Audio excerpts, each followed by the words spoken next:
Et bonsoir Camille et Julie Berthollet, quelle belle introduction avec ce titre intemporel de Leonard Cohen que vous reprenez donc sur votre nouvel album Dans nos yeux, album qui vient de sortir, un album dans lequel vous revisitez en fait tous les artistes qui vous ont fait aimer la musique au sens large, pas que la musique classique.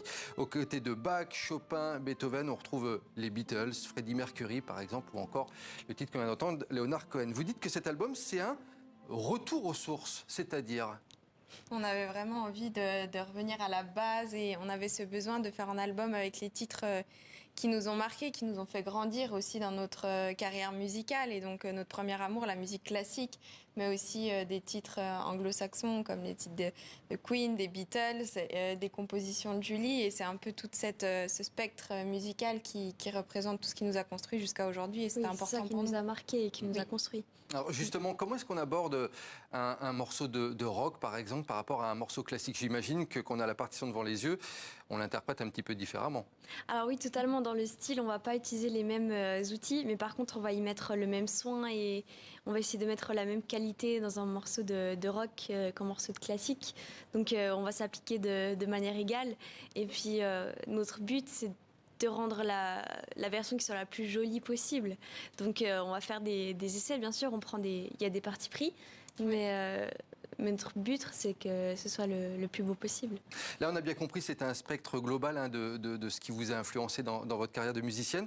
Est-ce qu'il y a des artistes de rock, par exemple, qui auraient pu faire d'excellents compositeurs classiques et à l'inverse, des compositeurs classiques comme Beethoven, par exemple, qui auraient pu faire d'excellents rockers ou rappeurs ou artistes de pop? Camille? Oui, c'est sûr. Par exemple, Bohemian Rhapsody, qu'on a repris sur l'album de Queen, c'est un titre incroyable et harmoniquement, il est très fort. Et c'est pour ça qu'on a pris aussi le parti pris de le reprendre sur toute cette première partie juste en trio. Et après, on a amené des percussions et une prod, mais c'est déjà tellement complet. Donc, c'est sûr que je pense que c'est des compositeurs qui auraient pu écrire aussi de très belles choses classiques. Oui, et à l'inverse... harmoniquement, c'est déjà très, très riche. Donc, on peut totalement recouper ça dans les morceaux classiques. C'est ça. Et à l'inverse, quel compositeur classique aurait pu être l'une des pop stars d'aujourd'hui dans sa manière de composer? Je pense, Wagner, je pense clairement, parce que dans ses opéras, on retrouve le principe du leitmotiv qu'on retrouve dans, par exemple, le Seigneur des Anneaux, où on a ce thème de l'anneau, ou quand on voit Frodo avec l'anneau, à chaque fois, il y a ce même thème.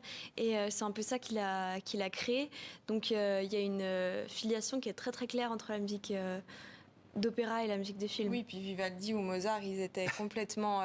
hors de leur temps aussi à l'époque, donc je pense qu'ils le seraient aussi aujourd'hui, ils feraient des choses incroyables. Et d'ailleurs, il y a beaucoup de morceaux classiques qui sont souvent repris dans les samples de morceaux rap, et ça c'est important de le signaler.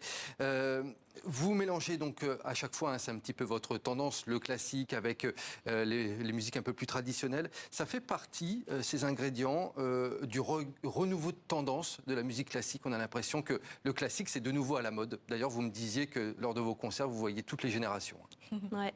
Oui, c'est sûr que le classique, c'est quelque chose qui bouge de plus en plus et on voit que ça se démocratise de plus en plus et c'est quelque chose qui nous tient à cœur. On a toujours tenu à amener des titres que les gens connaissent et les réarranger parce qu'on les adore, mais aussi d'autres titres pour les faire découvrir. Et c'est aussi ce qu'on fait dans nos albums.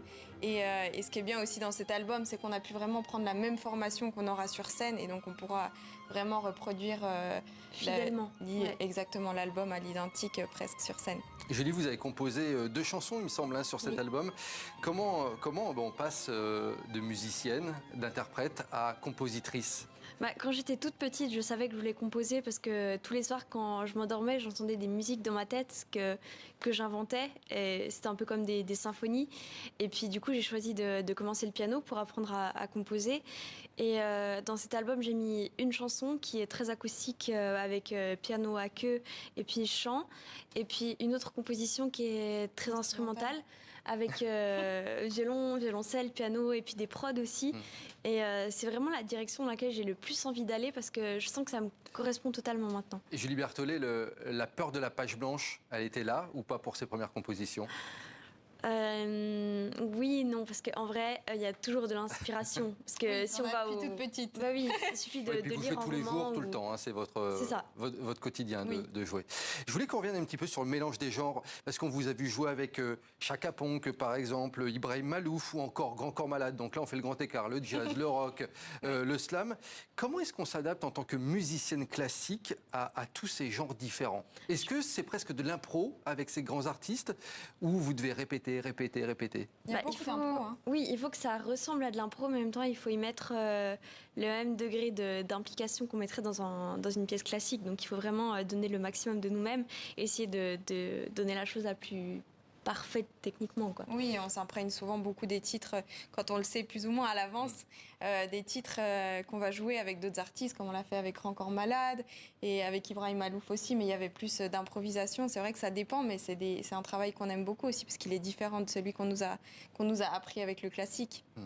Il nous reste quelques secondes, malheureusement, on pourrait discuter avec vous très très longtemps. Encore l'artiste avec lequel ou laquelle vous aimeriez collaborer un jour. Votre rêve le plus profond, ça serait lequel? Ou Bon laquelle? entendeur ou pomme.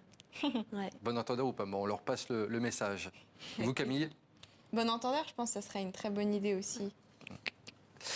Merci beaucoup, en tout cas, Julie Berthollet et Camille Berthollet, Merci. pour être venus nous parler de votre nouvel album, Dans nos yeux, mais aussi de cette démocratisation du classique. Vous êtes les meilleures ambassadrices de la nouvelle scène classique francophone actuelle. Donc merci à vous d'être venus sur le plateau de 64 minutes. Et puis pour ceux qui veulent venir vous voir en concert, eh bien vous serez à la scène musicale à Boulogne, près de Paris, 28 septembre prochain. On a le temps de prendre nos tickets, mais on viendra vous voir avec plaisir. C'est gentil.